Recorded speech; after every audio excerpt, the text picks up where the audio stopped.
اور وہاں جا کر یزید کی بیعت کر لو، تمہارے لیے معاملہ آسان ہوگا۔ امام علی مقام نے کہا ہرگز بیعت نہیں کر سکتا، ایسے شخص کی بیعت کرنا میرے لیے صحیح نہیں ہے۔ ابن زیاد میرے نانا سے جو میں نے وعدہ کیا تھا وہ ضرور نبھاؤں گا۔ لوگوں کو یہ نظر آیا کہ امام شہید ہو گئے، کر لوگ یزید جیت گیا، نہیں، لیکن یزید کے خلاف کھڑے ہو کر امام علی مقام نے اپنے آپ کو، اپنے رفقا، اپنے جانثار، اپنے گھر والے، بلکہ 6 مہینے کے بچے حضرت علی اصغر کو بھی شہید کروا کر قیامت تک آنے والے مسلمانوں کے لیے ایک مشعل راہ جیسی داستان قائم کر دی ہے۔ اب ایک طرف کربلا کی داستان ہوگی اور دوسری طرف مسلمانوں کے لیے اس کی رہنمائی کے اسباب ہوں گے، یعنی جب ایسے واقعات رونما آئیں گے، ایسے وقت میں لوگ امام علی مقام کے نقش قدم پر چلتے ہوئے اپنی زندگی گزار کر ظالم بادشاہوں کے سامنے کھڑے ہو جائیں۔ کہتے ہیں کہ عبداللہ بن زبیر نے کہا کہ دیکھو وہ سب حضرت امام علی مقام کو دھوکہ دے کر یزید کے ساتھ ہو گئے، اور پھر جو کچھ انہوں نے کیا تھا وہ انہوں نے بتایا، اختصار کے ساتھ بتا رہا ہوں۔ کہتے ہیں کہ مجھے اپنی جان کی قسم ہے، اہل عراق نے جو ان کی نافرمانی کی اور غدار بن کر مخالفت کی، دوسروں کے لیے نصیحت حاصل کرنے اور اہل عراق سے باز رہنے کے لیے کافی ہے۔ جو مقدر میں تھا وہ تو ہو گیا، لیکن اے لوگوں، اے مدینہ کے لوگوں، آپ بتاؤ کیا اہل عراق پر اور بالخصوص اہل کوفہ پر ہم بھروسہ کر سکتے ہیں؟ لوگوں نے کہا ہرگز نہیں کر سکتے۔ پھر انہوں نے جو کہا وہ دیکھیں، واللہ لقد قتلوه طویلا باللیل قیاما، کہتے ہیں کہ انہوں نے ایسے شخص کو قتل کیا جو پوری رات اللہ کی عبادت کیا کرتا تھا۔ اس کے بارے میں بات ہے، امام علی مقام کے بارے میں کہا کہ انہوں نے ان کے ساتھ غداری کی اور انہوں نے ایسے شخص کو قتل کیا جو پوری رات اللہ کی عبادت میں گزارتا تھا، کثیرن فی النہار صیاما، اور پورا دن وہ روزے سے گزارتا تھا، اتنا پابند، اور کیوں نہ ہو، میرے مصطفیٰ کریم نے ان کی تربیت فرمائی۔ ماں فاطمہ الزہرا جن کی راتیں سردوں میں گزرتی تھی، ارے بچوں کی آنکھ کھلتی تو دیکھتے کہ ماں سجدے میں ہے، اور ایسی جگہ اور ایسے گھر میں جن کی تربیت ہوئی ہو، وہ دن میں روزہ نہ رکھے اور رات میں نماز نہ پڑھے تو اور کیا ہو سکتا ہے کہ ان کی ماں جو ان کو کھلاتی تھی، جس نے ان کو دودھ پلایا، اس کا کہنا یہ ہے کہ میرے رب تو نے رات اتنی چھوٹی کیوں بنائی کہ فاطمہ صحیح سے سجدہ بھی نہیں کر پاتی اور اطمینان سے تیری بارگاہ میں جھک بھی نہیں سکتی۔ اب ایسے کی اولاد وہ قائم اللیل اور صائم النہر نہ ہوگی تو پھر اور کیا ہوگی؟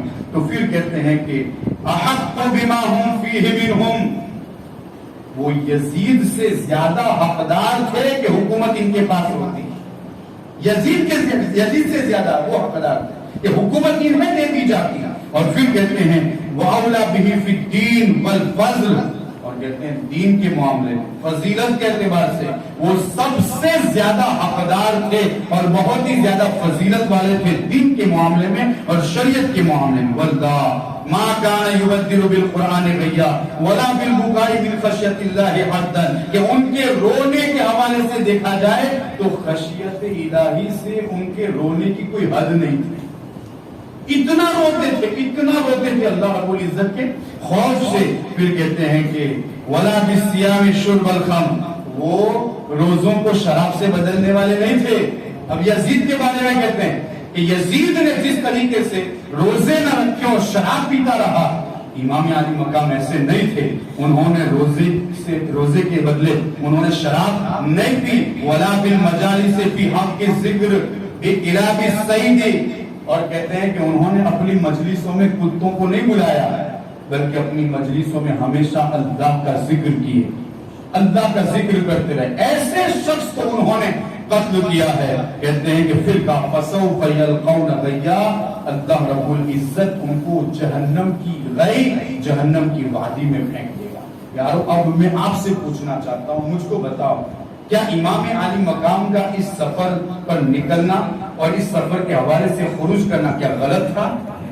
کیا غلط تھا؟ امام علی مقام غلط نکلے تھے؟ کیا یزید جس طریقے سے دوسروں کے سامنے اچھا آدمی تھا، کیا امام علی مقام کے مقابل میں یزید اچھا تھا؟ ہرگز نہیں۔ اگر کوئی آپ کے سامنے اس طرح سے اس کے کردار کے حوالے سے بات کرے اور یہ کہے کہ انہیں نہیں نکلنا چاہیے تھا اور یزید کی بیعت کر لینی چاہیے تھی، تو اس وقت یہ پوری گفتگو آپ کے سامنے ہے، آپ انہیں بتا سکتے ہیں کہ یزید کتنا بڑا ظالم تھا، اور پھر آپ دیکھیں اس نے حضور کو ستایا ہے. کس کو ستایا ہے؟ حضور کو ستایا. اس لیے کہ آقا فرماتے ہیں کہ جس نے مسلمان کو تکلیف دی اس نے مجھے تکلیف دی. اور پھر دوسری جگہ ارشاد فرماتے ہیں کہ صحابہ اور یہ اہل بیت یہ وہ لوگ ہیں جو ان سے محبت کرتے ہیں, وہ مجھ سے محبت کرنے کی وجہ ہی سے محبت کرتے ہیں, اور جو ان سے بغض رکھتے ہیں وہ مجھ سے بغض رکھنے کی وجہ سے بغض رکھتے ہیں. جس نے مجھ کو تکلیف دی اس نے اللہ کو تکلیف دی, اور جس نے اللہ کو تکلیف دی قریب ہے کہ اللہ رب العزت اس کو اپنی پکڑ میں لے لے اور اس کو پکڑے اور اس کو عذاب میں مبتلا کر دے. اور حضور علیہ الصلوۃ والسلام نے اہل بیت سے جو محبت کی وہ آپ کے سامنے آپ نے سنا اس کے حوالے سے. تو حضور علیہ الصلوۃ والسلام کو اس نے ستایا ہے, اس لیے کہ امام علی مقام, جب مسلمان کو ستانا حضور کو ستانا ہے تو پھر امام علی مقام کے جن کے حوالے سے کہا انا من حسین منی وانا من حسین, حسین مجھ سے اور میں حسین سے ہوں. تو پھر اس نے حضور کو تکلیف پہنچائی, حضور کو ستایا, حضور کو رلایا. اور یہاں دیکھیں شریعت میں اور کتابوں میں موجود ہے حضور کو کتنی تکلیف ہوئی. انشاءاللہ وقت ملا تو اس کے حوالے سے گفتگو کروں گا. لیکن انہوں نے حضور کو ستایا, اور جنہوں نے حضور کو ستایا جانتے ہیں قرآن کیا کہتا ہے؟ کیا کہتے ہیں؟ ان الذين يؤذون الله ورسوله لعنهم الله في الدنيا والآخرة وأعد لهم عذابا مهينا. جنہوں نے اللہ اور اس کے رسول کو ستایا اور انہیں تکلیف دی اس پر دنیا اور آخرت میں اللہ کی لعنت, اور اللہ رب العزت نے ان کے لیے دردناک اور اہانت آمیز عذاب تیار کر رکھا. تو انہوں نے یہ کام کر کے کسی کو راضی نہیں کیا بلکہ اللہ اور اس کے رسول کو ناراض کر کے اپنی جہنم خرید لی ہے.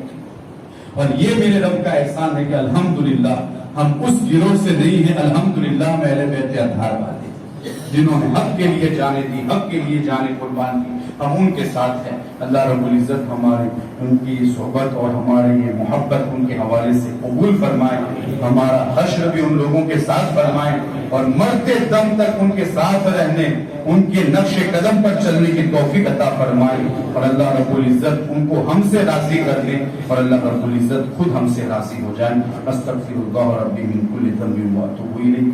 کل 9ویں تاریخ ہے, 9ویں اور 10ویں تاریخ کو عاشورہ کے حوالے سے ہمیں روزہ رکھنا چاہیے, اس لیے کہ حضور علیہ الصلوۃ والسلام کی بھی سنت مبارکہ ہے, اور حدیث مبارکہ میں بھی اس کی بڑی تعریف آئی ہے کہ جو شخص عاشورہ یعنی 9ویں یا 10ویں یا 11ویں 2 روزے رکھنا ہے نا, صرف 10واں نہیں رکھنا, کیونکہ حضور علیہ الصلوۃ والسلام نے فرمایا کہ یا تو 9 اور 10 رکھو یا 10 یا 11 رکھو, 2 رکھو, اس لیے کہ ہم اس میں یہودیوں کی مخالفت کریں گے. وہ حضرت موسیٰ کے حوالے سے روزہ رکھتے ہیں تو ہم زیادہ حقدار ہیں, ہم بھی رکھیں گے, لیکن اگلے سال ہم 2 رکھیں گے, 9 اور 10. اس لیے آپ سے گزارش ہے ہو سکے تو کل اس نفل روزے سے آپ منور ہو جائیں, اور خود بھی روزہ رکھیں اور اپنے گھر والوں کو بھی اس کی تلقین کریں. اس لیے کہ حضور علیہ الصلوۃ والسلام فرماتے ہیں رمضان کے روزوں کے بعد جو افضل روزے ہیں وہ محرم کے روزے ہیں. اللہ رب العزت ہمیں عمل کی توفیق عطا فرمائے, اللہ رب العزت ہم سے راضی ہیں. صلاۃ والسلام.